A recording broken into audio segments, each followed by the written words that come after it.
نەخۆشخانەی میهرەبانی پێشەنگە و بە ئەزمونە و لێهاتووە و لە دەستێکی ئەمیندایە و هێزێکی بێوێنەیە بۆ پشتیوانانی هەژار و منداڵانی نازدار، پزیشک و کارمەندەکانی ماندوونە ناسانە و زیرەکانە ئیشەکانیان و کارە خێریەکانیان جێبەجێ دەکەن. هاوڵاتیان دەڵێن ئاواتە خوازین کە میهرەبانی لە هەموو شارەکانی کوردستان بوونی هەبێت، چونکی دەزانن میهرەبانی لە دوای شفای بەڕەحمی خوددا پزیشک و کارمەندەکانی بوونەتە هیوا و ئومێد بۆ نەخۆشەکان. لەگەڵمان بن ئەم گوڵانە پێشکەش بە پزیشکە ماندوونە نەسەکانمان دەکەین لە پای ئەو خزمەتەی بە نەخۆشەکانیان کردووە لە ساڵی 2024.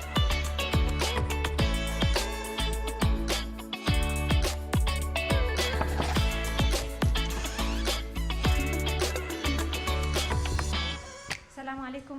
باشي دكتور اياد؟ باشي سپاس. بخير بن سرچاو. دكتور اياد ماوەی ساڵانێکی زۆرە خزمەت دەکەی هەر بژی سەرکەوتوو بیت گوڵێک هەڵبگرە بۆ ئەرکوماندووبوونێک کە کێشاوتە. والله زۆر سپاس، دەستان خۆش بێ، زۆر سپاس، بەخێر هاتن. سپاس ئێوەش دەکەین، بەخێر بێن. وەڵا ئینشاڵڵا داواکارین لە خوای گەورە میهرەبانی هەر بەرەو پێش بچێ و گەشاوە بێ و بتوانین خزمەتی زیاتر چارەخوازان بکەین. سپاس بۆ تۆ سەرکەوتوو بیت. سپاس.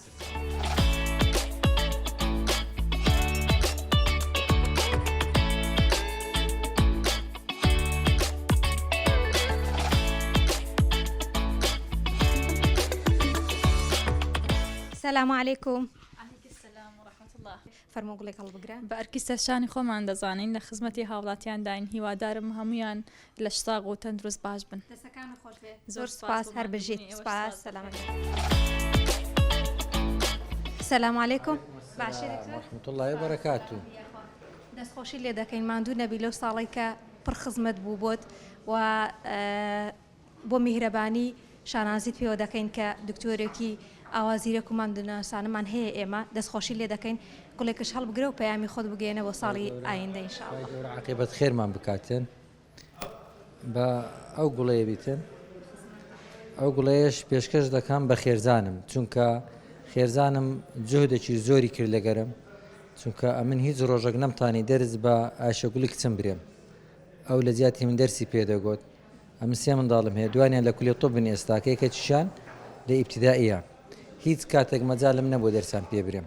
لێیەکە ئەو گوڵی پێشکەشی خێرزانم دەکەم لە زیاتی ئەوەی کەوا بەشێک ئیشەکانی منی کردیە کەوا دەرسی بە منداڵەکانم گوتیە. دەستەکانە خۆش بێ، خوای گەورە بۆ یەکترتان بهێڵێ، لەش ساغ بێ، ماندوو نەبی. خوای گەورە عاقبەت خێرمان بکاتن. زۆر سپاس.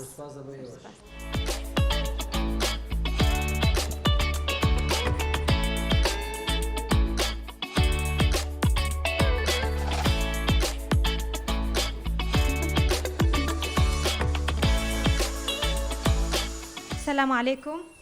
باشی دکتۆر؟ عليكم السلام ورحمة الله. بخير بن سرساو. أهلا وسهلا، خوش بزور سپاس. دەستخۆشی لێ دەکەین کە نەخۆشخانەی میهرەبانی خزمەت دەکەی هەر بژی، فەرموو ئەو گوڵ هەڵبگرە. زۆر سپاستان دەکەم. لە ڕاستیدا نەخۆشخانەی میهرەبانی یەکێکە لەو نەخۆشخانانەی کەوە خزمەتێکی زۆری هاوڵاتیانی یاخود چارە خوازانی شاری هەولێری کردووە. ئێمە لە بەشی یەکەی ددان ئامادەین کەوە کارەکانی ددان بە نرخێکی گونجا بۆ چارەخوازانمان جێبەجێ بکەین، وەکو کردداری چانەوەی ددان و چارەسەری ڕەجی ددان و پڕکردنەوە و گەلێک کاریتری کاری مناڵانە، هەروەها شوشتنی دانەکانی نەخۆش، چەندین کاریتریش ئەنجام دەدرێت. هیوادارین کەوە چارەخوازانمان هەردەم تەندروست باش بن، بەڵام لە حاڵەتی پێویستە ئێمە لە خزمەتیاندا دەبین. زۆر سپاس بۆ دیارە بە نرخەکەشتان. زۆر سپاس، دەستەکانە خۆش بێ. زۆر سپاس.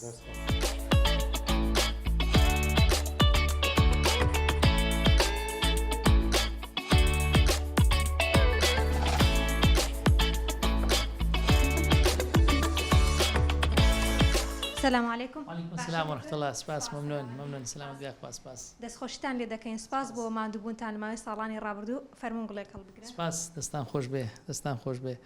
شتێکی زۆر بەڵێ زۆر سپاس.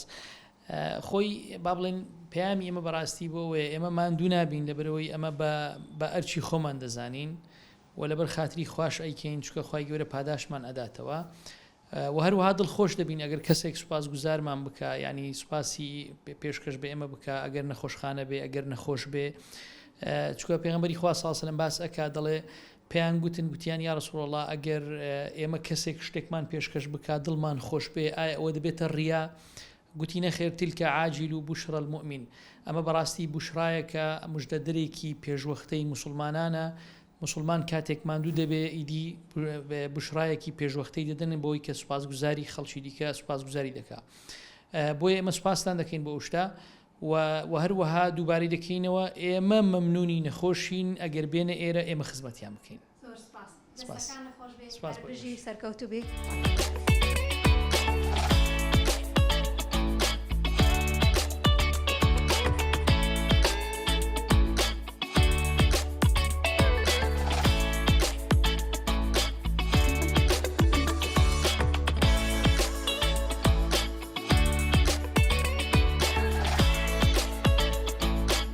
السلام عليكم.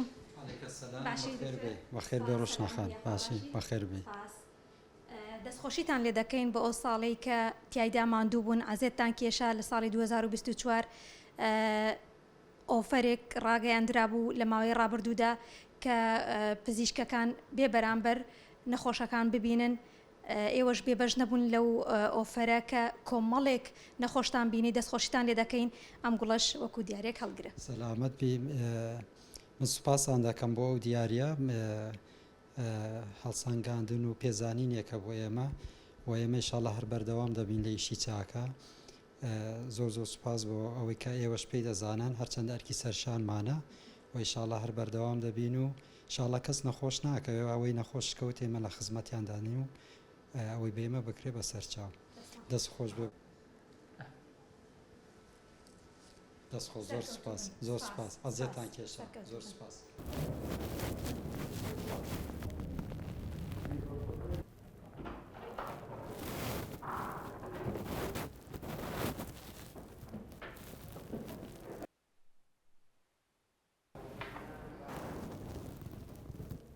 سپاس بۆ ئێوەش ماندوو نەبن.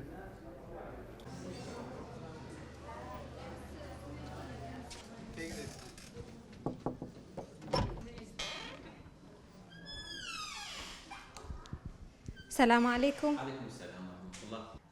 دکتۆر گیان دەستەکان خۆش بێ ماوەیەکی باشە لە نەخۆشخانەی میهرەبانی خزمەت دەکەی هەر بژی لەش ساغ بێت فەرموو ئەم گوڵێک هەڵبگرە و پەیامی خۆت بگەین. دەستەکانتان خۆش زۆر سپاس بۆ ئێوەش ماندوو نەبن ئینشاءڵڵا و ئەمە تەبعاً کرێ بڵێن تا ڕادێک بەلاشەوە ماندوون وەکو دکتۆرە بەڕێزەکانی تر وەکو ئیداری نەخۆشخانەی میهرەبانی بەڵام ئەلحەمدولillah ناخمان ئاسوودێ لەبەرەوەی لە پرۆژەیەکی کە جێی شانازی هەمومانە ئەلحەمدولillah ئیش دەکەین بۆیە زۆر هەست بە ماندووبوون ناکەین. زۆر سپاس بۆ ئێوەش ماندوو نەبن ئینشاءڵڵا. زۆر سپاس دەستی ئێوەش خۆش زۆر سپاس.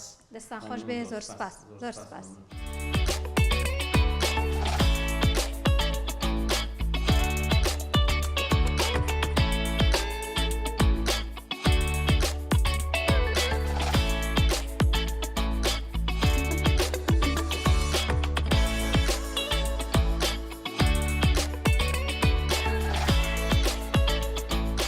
السلام عليكم. باشي دكتور. باشي من سپاس ئەتو باشی مەمنون. دکتۆر مامن ڕەشید بەرپرسی دەرمانخانە ساڵانێکە خزمەت دەکەن پێیانتان چێ بۆ ساڵی داهاتوو؟ هیوادارین هاوڵاتیان بە تەندروستیش باشتر بژین و نەخۆش نەکەون. زۆر سپاس. سپاسی ماندووبوونتان دەکەین فەرموون گوڵێک هەڵبگرن. زۆر سپاس مەمنون. سپاس بۆ ئێوەش.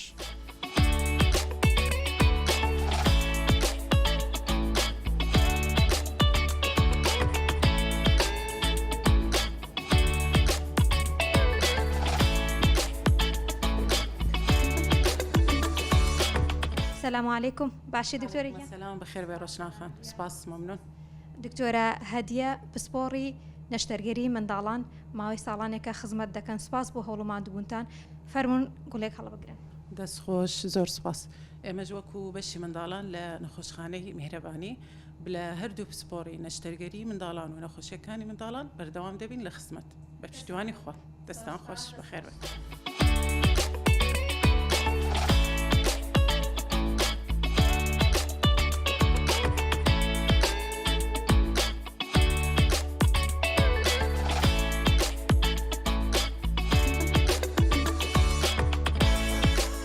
سلام علیکم باشی دکتۆر سپاس سەلامەت بی دکتۆر سامی پسپۆڕی نەخۆشیەکانی چاو سپاس بۆ هەوڵەماندووبوونتان لە ماوەی ساڵانی ڕابردوو دەستخۆشیتان لێ دەکەین فەرموگوڵێک هەڵبگرە و پەیامی خۆت بگەێنە بۆ ساڵی داهات لە خزمەتی نەخۆشەکان دەبین باشترین شێوە بەخێر بێن سەرکەوتوو بن هەموو سپاس مەمنون.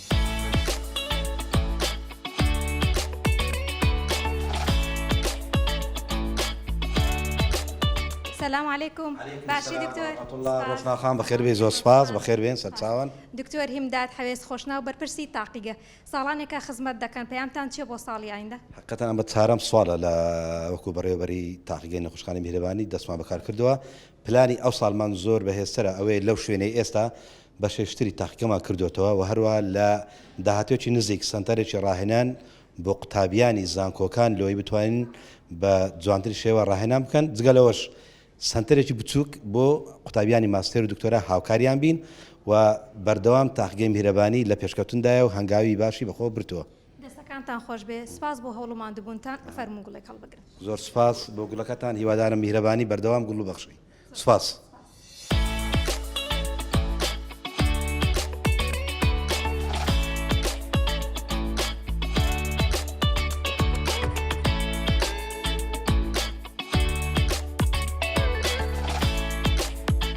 سلام علیکم باشی دکتۆر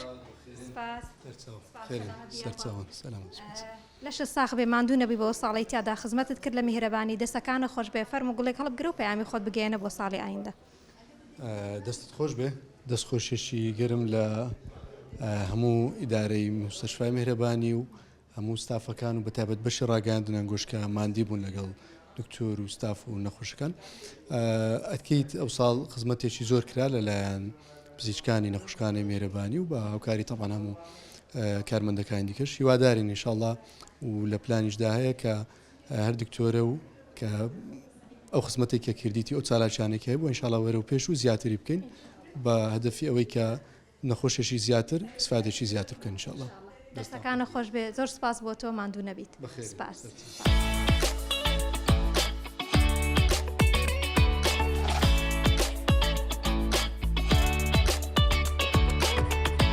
کەواتە ئێمە بە پشتیوانی خوا بەردەوامین و هەرگیز کۆڵ نادەین لەو دروشمەی کە بڕوامان پێێتی ئەویش دڵسۆزی و لێزانیە.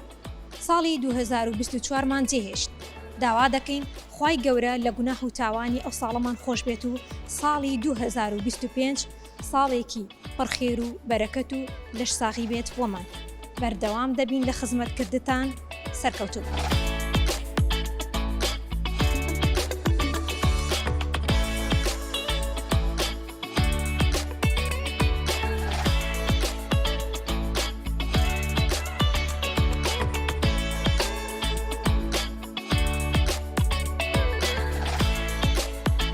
میهرەبانی دڵسۆزی و لێزانی